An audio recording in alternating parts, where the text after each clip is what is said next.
Le soleil d'été inondait la promenade des Anglais d'une lumière dorée presque irréelle, caressant les vagues de la Méditerranée d'un éclat éclatant. Les parasols multicolores se balançaient doucement sous la brise marine, tandis que les rires d'enfants et les éclats de conversation se mêlaient au murmure des vagues. Mais au milieu de cette quiétude estivale, une scène inattendue s'apprêtait à bouleverser l'atmosphère paisible. Assis sous un grand parasol rayé bleu et blanc, deux figures légendaires savouraient un rare moment de répit. Mike Tyson, l'ancienne terreur des rings, et Snoop Dogg, icône du rap international, partageaient un silence complice, leurs lunettes noires dissimulant des regards attentifs. Pourtant, derrière cette détente apparente, une tension électrique flottait dans l'air. Snoop, le regard malicieux, se pencha vers Mike. Dis-moi, t'as toujours prétendu courir plus vite que moi. Tu veux qu'on règle ça maintenant? Mike esquissa un sourire, redressant son imposante silhouette. Prépare-toi à perdre, mon frère. Mais alors qu'il s'élançait vers le vieux poste de secours, une jeune femme noire surgit, l'allure féline, les yeux pleins de défi. Et si je courais avec vous? Dit-elle avec assurance. Le destin venait de faire irruption sur la plage. Une course anodine allait devenir le point de départ d'une rencontre qui changerait tout. Le sable encore tiède crissa sous les pas légers de la jeune femme. Elle s'appelait Aminata. Son regard déterminé transperça les deux légendes, figées dans leur étonnement. Une poignée de secondes s'était écoulée depuis la fin de la course, et déjà, elle reprenait son souffle comme si elle n'avait fait qu'un léger réchauffement. Snoop Dogg, bouche entr'ouverte, lança un rire bref, presque nerveux. Mike Tyson, lui, peinait à cacher sa stupéfaction. Pour la première fois depuis longtemps, il venait d'être battu, et pas par n'importe qui. « Tu viens d'où comme ça ?» demanda Snoop, un sourire incrédule aux lèvres. Aminata haussa les épaules, humble mais droite. « Marseille, quartier des Flamands. J'ai couru toute ma vie. Et j'ai appris à tomber pour mieux me relever. » Le silence qui suivit n'était plus celui de la détente, mais celui du respect naissant. Elle continua plus doucement. « On ne croyait pas en moi, ni à l'école, ni dans mon quartier. Trop de colère, trop de rage dans mes jambes, disait-il. Alors j'ai décidé de transformer tout ça. Je cours, je me bats, et je ne m'arrête que pour respirer, jamais pour fuir. » Mike, dont le regard s'était durci au fil des mots, acquiesça lentement. Il reconnaissait cette énergie, ce feu intérieur.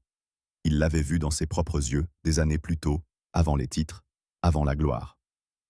Snoop sortit 2 bouteilles d'eau fraîche d'un petit sac isotherme et en tendit une à Aminata. Elle la prit avec un léger sourire, puis s'assit dans le sable à côté d'eux, comme si elle faisait déjà partie de leur monde.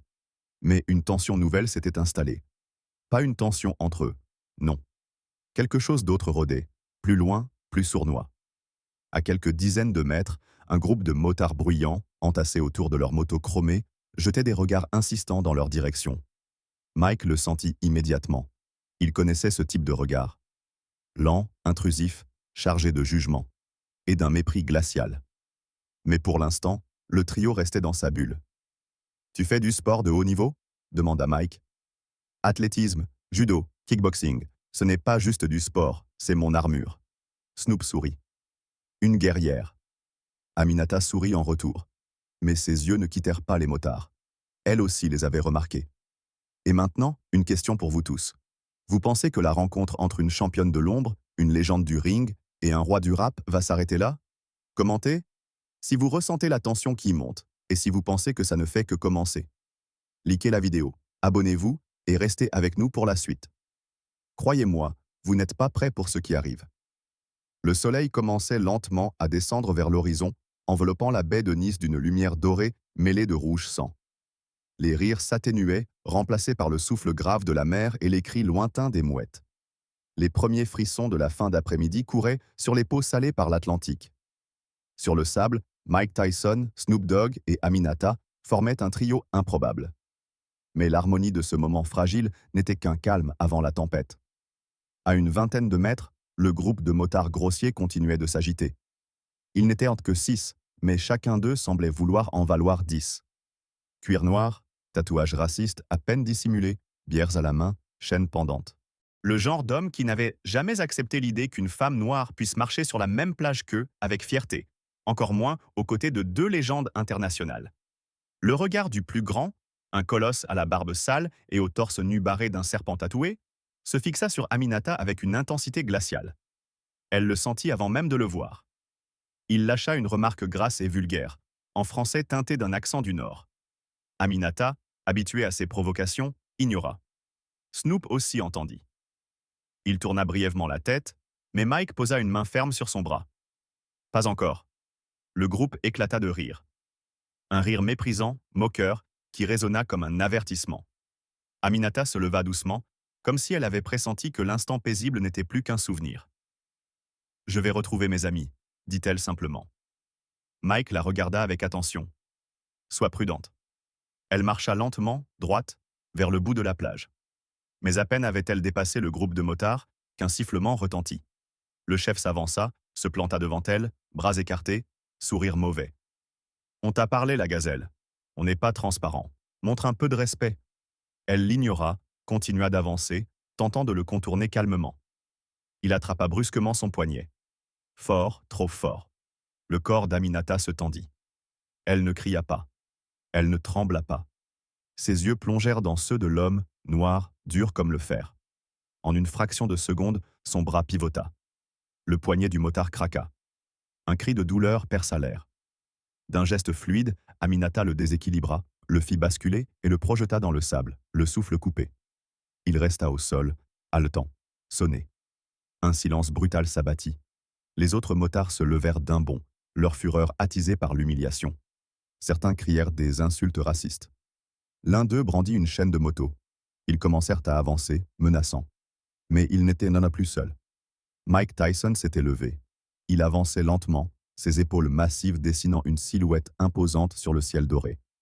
À ses côtés, Snoop Dogg, plus calme mais tout aussi déterminé, enleva ses lunettes de soleil. Son regard était glacé. Il n'avait pas besoin de parler. Aminata recula doucement vers eux. Les trois étaient maintenant réunis, face au groupe. La tension était à son comble. Le sable semblait vibrer sous les pas de ceux qui approchaient. La mer elle-même s'était tue, comme suspendue à ceux qui allaient suivre. Un seul mot de trop, un seul geste, et la plage de Nice allait devenir le théâtre d'un affrontement qu'aucun touriste ne pourrait oublier. Et aucun d'eux ne comptait reculer. Le premier coup partit comme un éclair. L'un des motards, le plus nerveux, le plus jeune peut-être, fonça tête baissée vers Mike Tyson avec un hurlement de rage. Il brandissait un petit couteau de poche, mal dissimulé dans sa paume. Mais ce qu'il ne comprenait pas encore, c'est qu'on ne fonce pas sur Mike Tyson comme on bouscule un passant.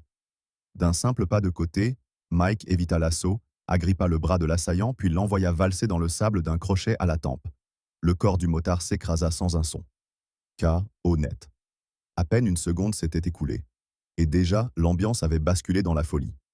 Deux autres hommes crièrent en se ruant sur Snoop Dogg. Il ne bougea pas. Pas encore. Le premier tenta de le frapper, mais son geste était trop large, trop chargé de colère.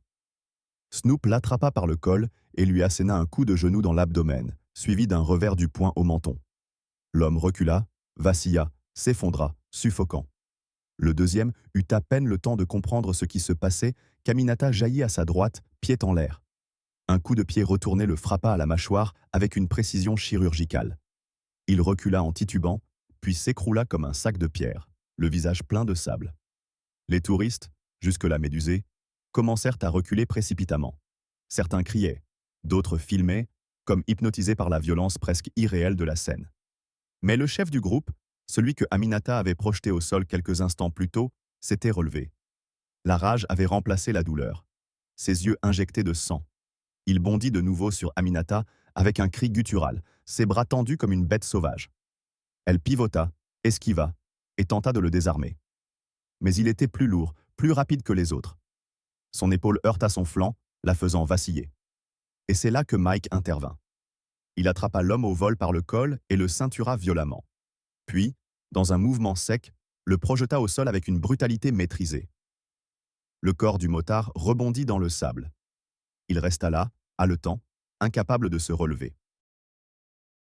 Autour d'eux, les derniers membres du groupe hésitèrent. L'un sortit un bâton télescopique, tremblant, mais fit 2 pas en arrière en croisant le regard froid de Snoop. Ils comprirent enfin. Ce n'était pas une simple altercation. Ce qu'ils affrontaient, c'était une tempête. Une réponse à toute l'arrogance, à toute la haine, à toute l'impunité qu'ils avaient cultivée pendant des années. Et cette fois, Personne ne reculerait devant eux. Une sirène déchira soudain l'air salin de la plage. Les gyrophares bleus commencèrent à clignoter au loin. La police arrivait. Enfin. Les motards, encore debout, hésitèrent une dernière fois, puis prirent la fuite, abandonnant sur le sable leurs frères d'armes gémissants, le souffle court, les yeux vides. Mike, Snoop et Aminata restèrent debout, seuls au milieu du chaos, les poings encore serrés, le souffle profond, les cœurs battant à l'unisson. La foule n'osait toujours pas s'approcher. Ils n'avaient pas seulement gagné un combat, ils venaient d'imposer le respect, par le courage, par la force, par la dignité. Les gyrophares bleus baignaient à présent la plage d'une lumière froide et saccadée. Le vacarme des moteurs de police, les radios qui grésillaient, les cris des officiers qui encerclèrent les lieux, tout cela contrastait violemment avec le calme presque surnaturel qui s'était abattu autour de Mike, Snoop et Aminata. Le sable portait encore les traces du combat, des empreintes profondes, des corps gémissants, des regards fuyants. Les touristes s'étaient repliés à distance, regroupés par petits cercles, murmurant, filmant, chuchotant des noms qu'ils reconnaissaient à peine. Mike Tyson, Snoop Dogg. Et cette fille, qui était-elle? Deux agents s'approchèrent rapidement du trio. Leur attitude, d'abord méfiante, se transforma dès qu'ils reconnurent les visages. L'un d'eux s'adressa à Mike d'une voix plus calme. « Monsieur Tyson, on nous a rapporté une agression. Vous pouvez nous expliquer ?»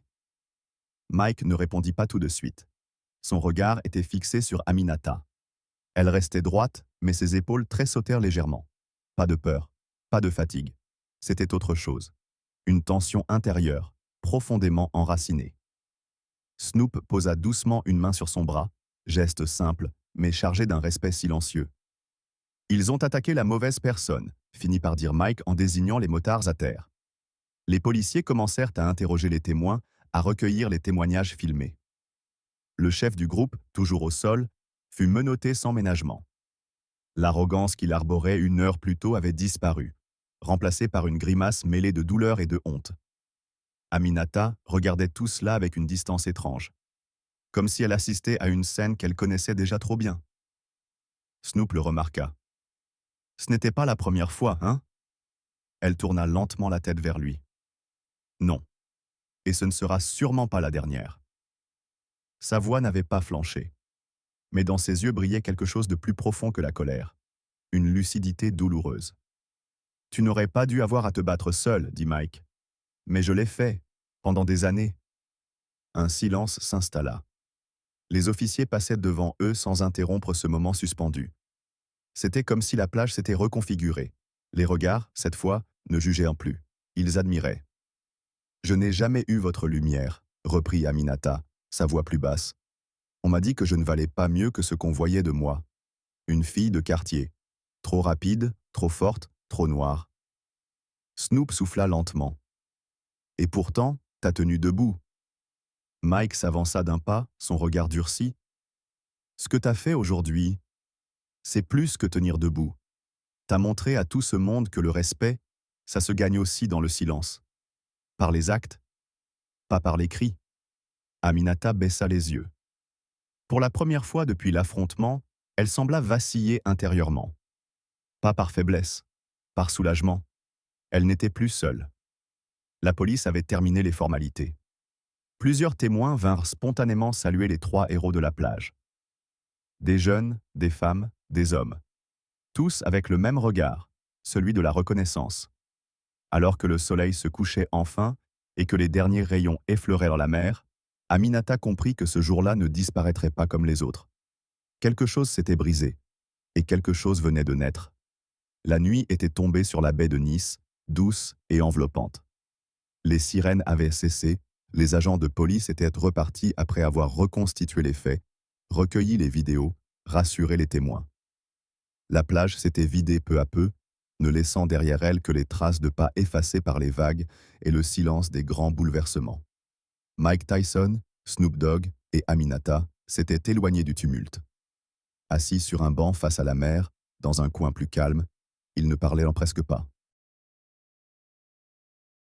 Leurs silhouettes sombres se découpaient sur la lueur des lampadaires, et chacun d'eux semblait absorbé dans ses pensées. C'est Snoop qui rompit le silence en premier. On ne peut pas laisser ça là. Pas cette fois. Aminata leva les yeux, surprise. Elle le fixait, attentive. Il continuait, lentement, comme s'il formulait une promesse.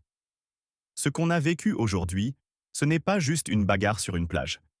C'est le reflet de quelque chose de plus grand. Quelque chose qui pourrit dans les rues, dans les esprits, dans les regards. Mike acquiesça. Son visage était fermé, tendu, mais ses mots furent en clair. On a la voix, on a l'histoire, et on a cette rage que personne ne peut nous voler. Il se tourna vers Aminata. Mais toi, tu as la vérité. Ta vérité. Et ça, c'est plus puissant que tous les discours. Elle resta un instant sans répondre. Puis, d'une voix calme mais vibrante, vous croyez vraiment que ça peut changer quelque chose? Ce que j'ai à dire, qui va l'écouter? Snoop se pencha légèrement vers elle, ses yeux brillants de détermination. Tout le monde, si on leur donne une raison d'écouter. Ils parlèrent longtemps cette nuit-là. De l'injustice systémique, des regards suspicieux dans les magasins, des silences dans les écoles, des coups dans les rues et des humiliations dans les vestiaires. De la fatigue d'avoir à se justifier, de la colère rentrée, du besoin urgent de réinventer le respect. Aminata ouvrit peu à peu les portes de son passé.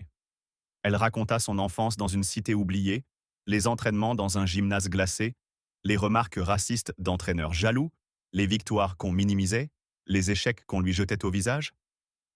Elle parlait sans phare, sans recherche d'apitoiement. Juste la vérité brute, comme elle l'avait toujours portée, dans les jambes, dans les poings, dans le silence de ses efforts. Mike l'écoutait, le regard fixe sur les vagues. À ses côtés, Snoop hochait la tête à chaque mot, comme pour mieux l'ancrer dans sa mémoire. Il faut qu'on transforme ça en quelque chose, conclut Mike. Pas un coup d'éclat, une onde de choc. Aminata hésita, puis son regard s'éclaircit, soudain plus déterminé. Alors faisons-le. À cet instant, quelque chose bascula définitivement. Ce n'était plus une rencontre fortuite entre une légende du sport, une icône de la musique et une athlète de l'ombre. C'était la naissance d'un front. Un projet. Une cause. Un pacte silencieux venait d'être scellé sur cette plage française. Il ne reculerait en plus. Quelques semaines s'étaient écoulées depuis ce soir-là, depuis que le pacte silencieux fut scellé sur les galets de la baie de Nice. Mais rien n'était resté silencieux bien longtemps. Comme une onde qui se propage sans bruit avant d'atteindre la surface, l'histoire d'Aminata, Mike et Snoop avait commencé à émerger dans les médias, d'abord timidement, puis avec une force croissante. Les images filmées par des témoins, la course, l'agression, la riposte, la dignité, avaient fait le tour des réseaux sociaux. Pas de mise en scène, pas de montage, juste la vérité nue, celle que l'on ne peut pas ignorer. Ce qui aurait pu rester un simple fait divers devint un symbole. Et ce symbole, ils décidèrent de le faire vivre. Mike Tyson prit la parole dans une émission de grande écoute sur une chaîne européenne. Son regard était grave, sa voix posée. Ce n'est pas l'histoire d'un combat, dit-il. C'est l'histoire d'une femme que la société a essayé de briser et qui s'est relevée chaque fois qu'on la poussait à terre. Elle ne mérite pas qu'on parle d'elle. Elle mérite qu'on l'écoute. Snoop Dogg, de son côté, publia une série de messages poignants, accompagnés de photos prises en toute simplicité. Aminata en plein entraînement, Aminata discutant avec des jeunes filles dans une cité, Aminata, les yeux fermés sur une piste d'athlétisme vide au crépuscule. Le message était clair. Elle n'était pas une victime. Elle était une voix, une force, une promesse. Puis ce fut au tour d'Aminata. Invitée à parler lors d'un événement caritatif à Marseille, elle monta sur scène sans maquillage, sans costume, dans sa tenue de sport, droite comme une flèche. Le silence s'installa dans la salle dès qu'elle prit le micro. Je ne suis pas ici pour raconter une belle histoire. Je suis ici pour dire que le combat continue. Pas seulement pour moi, mais pour toutes celles et ceux à qui on refuse une place. Sa voix ne tremblait pas. Elle était tranchante. Elle était vraie. Le public fut bouleversé. Les témoignages affluèrent. Des centaines de messages, des lettres, des appels, des jeunes qui se reconnaissaient, des anciens qui regrettèrent de s'être tus, des parents qui remerciaient. Ce soir-là, quelque chose changea dans le regard des gens.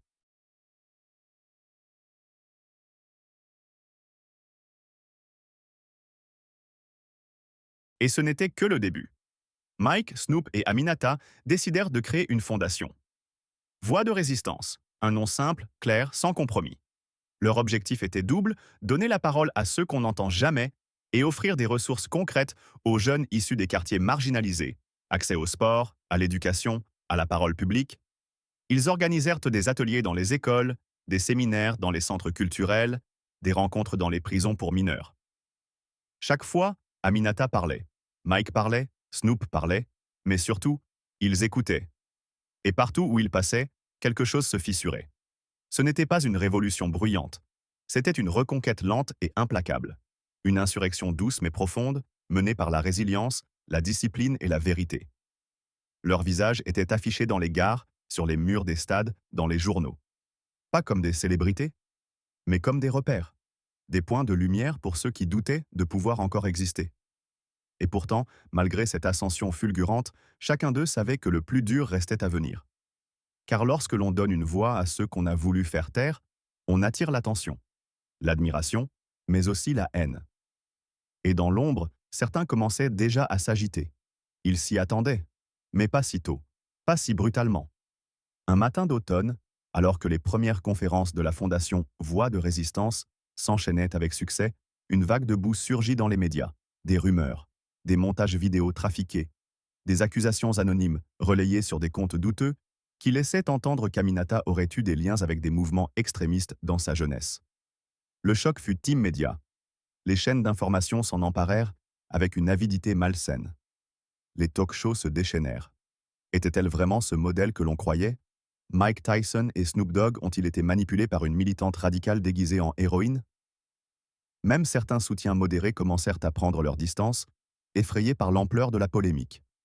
Aminata resta silencieuse les premières heures. Puis les premières menaces arrivèrent. Des lettres, des messages vocaux, des graffitis tagués devant la salle d'entraînement de la Fondation à Marseille. On ne veut pas de ta guerre ici. Son passé n'était pas un secret. Elle n'avait jamais caché ses colères, ses erreurs, ses combats. Mais ce qu'on lui faisait là, c'était autre chose. Une tentative méthodique de démolition. Mike fut le premier à réagir. Il appela la presse, fixa une interview en direct. Le regard sombre, il lança. On essaie de salir une femme parce qu'elle parle trop fort, trop vrai. Vous pensez que c'est la première fois? Moi, j'ai connu ça. Et je suis toujours debout. Snoop, lui, choisit le terrain. Il se rendit à Marseille, marcha avec Aminata dans les rues de son quartier. Sans garde du corps. Sans discours. Juste leur présence. Le peuple les vit. Le peuple comprit. Mais l'orage ne retombait pas. Un soir, en sortant d'un événement scolaire, Aminata trouva les vitres de sa voiture brisées. Un mot collé sur le volant. Rentre chez toi avant qu'il soit trop tard. Elle ne dit rien à Mike, ni à Snoop, pas tout de suite. Mais cette nuit-là, en rentrant seule, elle s'arrêta sur le vieux port, face aux reflets tremblants des réverbères sur l'eau noire. Elle aurait pu fuir. Elle en avait le droit. Elle en avait l'excuse. Mais elle resta. Le lendemain, elle convoqua une conférence de presse dans une petite salle associative. Pas d'effets spéciaux. Pas de slogan. Elle se leva face aux caméras et dit simplement « Je n'ai jamais prétendu être parfaite. Mais je suis vraie. Et c'est justement pour ça qu'on essaie de me faire taire. Alors je resterai debout. Même seule, s'il le faut. » Mais elle n'était pas seule. Mike entra sans prévenir. Snoop le suivait. Ils prirent place à ses côtés. Silencieux. Inébranlable. L'image fit le tour du monde. Ce n'était plus une question de célébrité. C'était une déclaration de guerre contre la peur. Une ligne qu'on ne franchirait pas. Pas sans résistance. Et dans ce silence tendu, dans cette lumière blanche de néon fatigué, se dressait une vérité plus puissante que toutes les attaques. Ce qu'ils avaient construit ensemble, cette voix, cette cause, cette foi, ne pouvait plus être détruit. Le combat venait d'entrer dans une nouvelle phase. Et désormais, ils étaient moins prêts. Et dans cette salle modeste, au milieu des regards émus et des silences habités, quelque chose de rare se produisit. Une foule entière choisit de croire. De croire en elle. En Aminata. En cette femme qui, malgré la peur, malgré la haine, choisissait encore la vérité, l'action, la lumière. Le combat ne faisait que commencer, mais déjà, elle n'était plus seule. Elle incarnait désormais bien plus qu'un nom. Elle était un symbole. Celui d'une jeunesse qui refuse de se taire, d'une génération qui exige qu'on l'écoute et de toutes les voix que l'on a trop longtemps ignorées. Et vous, que feriez-vous à sa place? Fuir? ou tenir tête jusqu'au bout? Pensez-vous qu'Aminata doit riposter publiquement, entrer en politique ou continuer d'agir à sa manière, sur le terrain, dans l'ombre? Dites-le nous en commentaire. Si vous croyez vous aussi que le courage, la justice et la solidarité méritent d'être défendus, alors partagez son histoire. Faites entendre sa voix, parce qu'à travers elle, c'est peut-être la vôtre qu'on commence enfin à écouter. L'histoire d'Aminata continue, et cette fois, c'est vous qui en écrivez la suite.